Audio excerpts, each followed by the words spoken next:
Welcome back to Monitors Unboxed. We're here at the Gigabyte booth at Computex 2026 to look at some of their brand new gaming monitors that they'll be releasing actually in the next couple of months for most of them, which is exciting. So they've got a new 5K monitor, which has some interesting and unique features. We're seeing a lot of these new 5K monitors among all the monitor manufacturers. So Gigabyte has got their spin on that.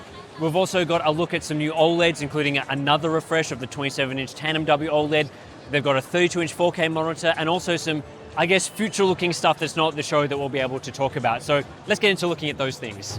Our 2026 Computex coverage is brought to you by MSI and their GeForce RTX 50 series graphics cards, including flagship models like the Supreme Liquid and Vanguard, both of which delivered class-leading results in our testing. Powered by NVIDIA's Blackwell architecture, RTX 50 series GPUs are the ultimate way to experience ray tracing, delivering more realistic lighting and visual fidelity than ever before. You'll also benefit from AI-powered DLSS 4.5 frame generation and NVIDIA Reflex for smoother, more responsive gameplay. So for more information on MSI's GeForce RTX 50 series of graphics cards, please check the links in the video description. Finally, a big thank you to G.Skill for helping to make our Computex trip possible this year. G.Skill offers an outstanding range of DDR5 memory with AMD Expo and AMD Expo featuring ultra-low latency support specifically designed to maximize AMD Ryzen performance. So for more information, please check the links in the video description. So Gigabyte are entering the 5K gaming monitor market. A lot of other companies have also decided to make these new 5K LCDs for gaming, and Gigabyte are joining with the Aorus Elite FM275K 16P. That's a very memorable name, but there's a lot of really interesting things about this particular monitor. So for starters, of course, the main mode of this monitor is 5K with I guess they're calling it 5K 165 Hz, but there's an overclocking feature that will take you up to 180 Hz. But on top of that, it's not just a dual mode monitor, but a triple mode, or what Gigabyte are calling it, a multi-mode monitor. So you'll be able to drop the resolution down to a 4K mode at 220 Hz, or drop it even further down to 1440p at 330 Hz. So a lot of the 5K LCDs that we've seen so far have been dual mode, so something like 5K 165 Hz and then the 1440p 330 Hz mode. The interesting thing that I haven't seen before with this Gigabyte monitor is that third mode, the 4K mode.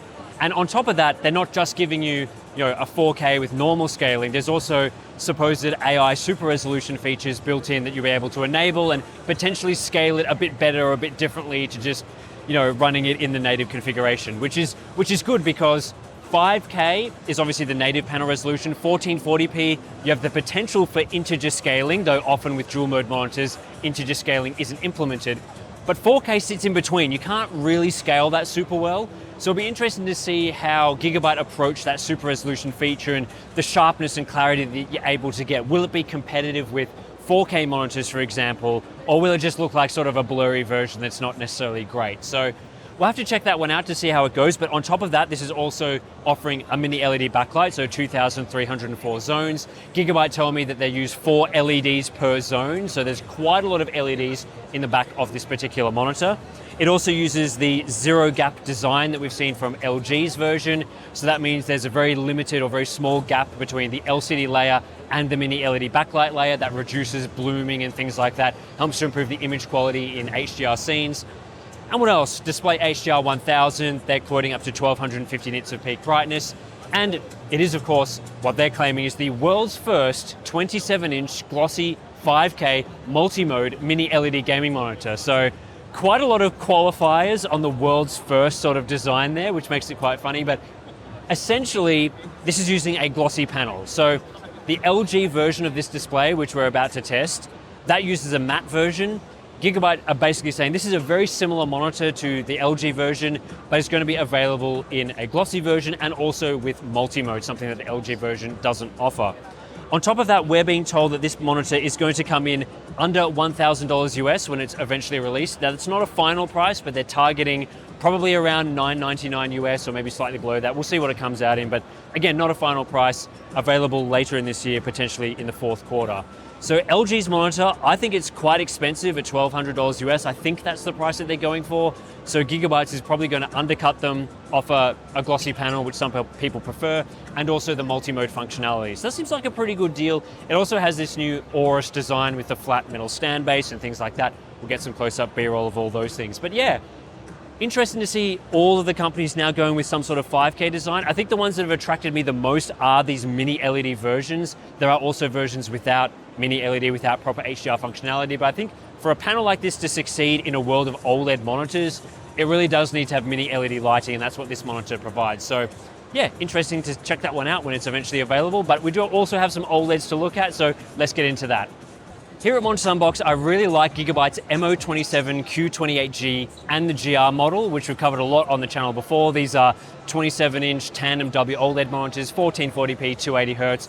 Love that particular panel. Well, Gigabyte are making a third version of this particular panel in a monitor. Here it is. It is the Aorus Elite FO27 Q28G. When I first saw this at Computex, I was like, is that going to be an interesting product? A third version, what more could they possibly offer?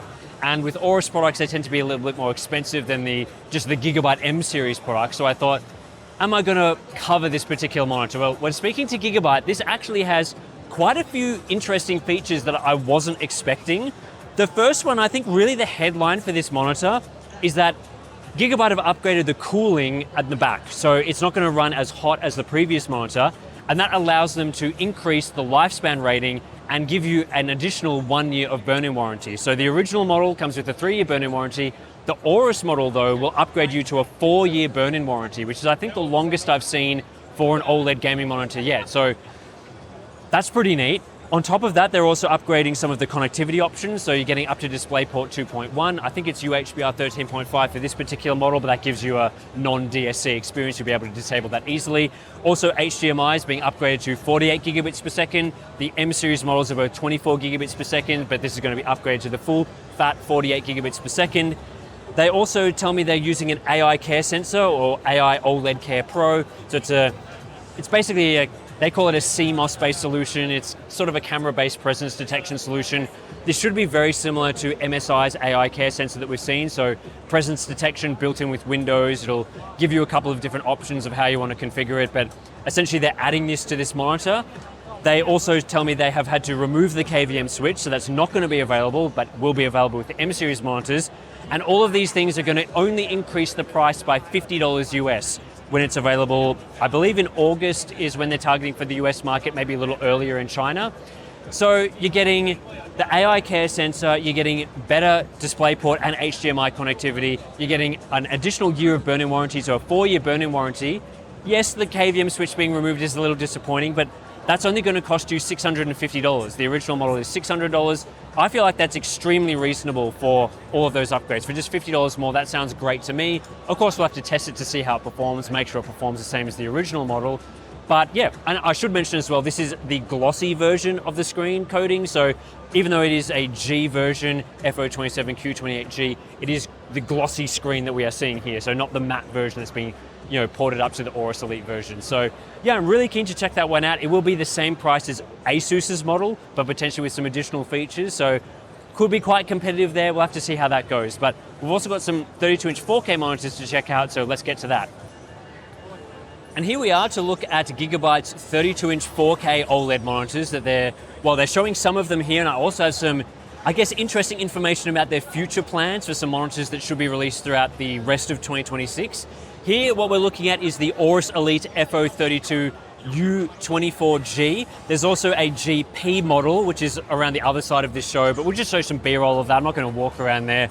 I'm getting tired from seeing all these monitors at Computex, but essentially what we're looking at here is the new 32-inch tandem WOLED panel in a 4K size. So of course, there have been previous WOLED 4K 32-inch panels available, but there haven't been tandem WOLED. So in the second half of 2026, we're expecting to see a lot more of these tandem WOLED options. There's an Asus ROG Strix model, there's an LG model, and here we have the Aorus Elite version of this. So with the G and the GP version, they're both very, very similar. So they're both the same display HDR True Black 500 certification, same glossy screen coating, which Gigabyte brands as Real Black Glossy. Again, very, there's all sorts of branding names for that. Dual mode, of course, as well. So 4K 240Hz and 1080p 480Hz. And all the brightness specifications that we've come to expect from tandem WOLED, so up to 1500 nits of peak brightness. They quoted for me between 330 and 350 nits of full screen brightness, and it's using the RGWB subpixel layout. So We do know that there's these sort of two versions of the tandem WOLED panels that are coming out, one with RGWB, one with the RGB stripe. This is the RGWB version that we're looking at here. So what I've been told is that the difference between the G model that we're looking at here and the GP model that's on the other side that we have B-roll of, the non-P model comes with DisplayPort 2.1 UHBR 13.5 as well as HDMI 2.1, the usual stuff. When you upgrade to the P model, which is going to be slightly more expensive, that will take you to DisplayPort 2.1 UHBR 20 and also add in some additional AI features. However, this still has the new AI sensor that Gigabyte have introduced, so that's going to be the same on both models. Just the additional, there's a few additional AI features, stuff that I'm not super interested in, but it's included with some of these monitors. So I've been told that these monitors are going to enter mass production in August, which means they should be ready around October, potentially November, but they're hoping for an October release. They're going to be able to offer the G model at $849 US and the GP model with the better DisplayPort, things like that, for $949. So it's $100 more for the P model. I think $849 sounds like a pretty reasonable price, similar to a lot of the other 4K 32-inch monitors that we've seen so far. So that should be pretty competitive. Any other additional features here? No, not too many. So I'll move on to talking about some of Gigabyte's future plans. So we just got chatting about some of these new WOLED panels that have come out and some of the interesting things that can be done. And they told me that they are also going to be releasing an RGB stripe version this year at some point. It isn't on the show floor here or anything like that, but they're definitely committed to releasing this monitor, and it will be available in the near future, probably towards the end of this year, like a lot of the other panel manufacturers that we've seen. So you would have seen the Asus versions that we covered, the 32-inch and the 27-inch versions. Gigabyte are also going to be producing a 32-inch and a 27-inch using LG Display's RGB stripe, WOLED, tandem WOLED, all that sort of thing. They also are quoting that their monitors will have similar brightness specs to what we've seen from the Asus version. So with the RGWB version, you get higher brightness, higher peak brightness, up to 1500 nits, higher full screen brightness. With the RGB stripe version, that's going to be similar to Asus, so 250 nits, full screen with 1000 nits peak. We don't have too many more details on what that monitor is going to look like or be called. I think they told me that the 27-inch model they're going to be producing as a white version, and the 32-inch model will be black. So not sure why they're not going with a black version for 27 inches, but we'll just have to wait and see when the final versions are released. But they said I could mention all this stuff, so if you're interested in the RGB stripe versions, those will be also available from Gigabyte. So yeah, the monitors decided to go to sleep, and I think we're pretty much done with this segment. So yeah, we'll get to our wrap up in just a moment. Also supporting our Computex coverage is Be Quiet and their excellent new range for 2026. Some of their latest offerings include power supplies like the Dark Power 6, AIOs such as the Pure Loop 3, additions to the Light Base lineup, and a great selection of peripherals. Be Quiet's entire range is German designed, enjoying excellent build quality and silent performance. So for more information, please check the links in the video description. And that does it for our look at Gigabyte's gaming monitors at Computex 2026. A nice combination of some refreshed stuff that we've seen before, but with a new spin on it. There was that new, the Aorus version of one of the monitors that we've looked at before, but at only a slightly higher price with some features. That seems pretty good to me. And then of course some new panel variants that we haven't seen before. The 5K glossy looks quite good to me. It's nice to see Gigabyte getting on that train of 5K monitors. We've seen that from a lot of panel vendors at the show here as well. And some new tandem WOLED options, of course, plus the ones that are coming in the future that we should be able to take a look at maybe a future trade show or something like that. So we will, of course, try our best to test as many of these as we can, but you have to wait and see how we go throughout the rest of the year. But that's pretty much it for this one. Subscribe to Hardware Unbox and Monitor Unbox if you want more coverage right here from Computex. Check out some of the other booth tours and things we've done at the show. But aside from that, thanks for watching, and I'll catch you in the next one.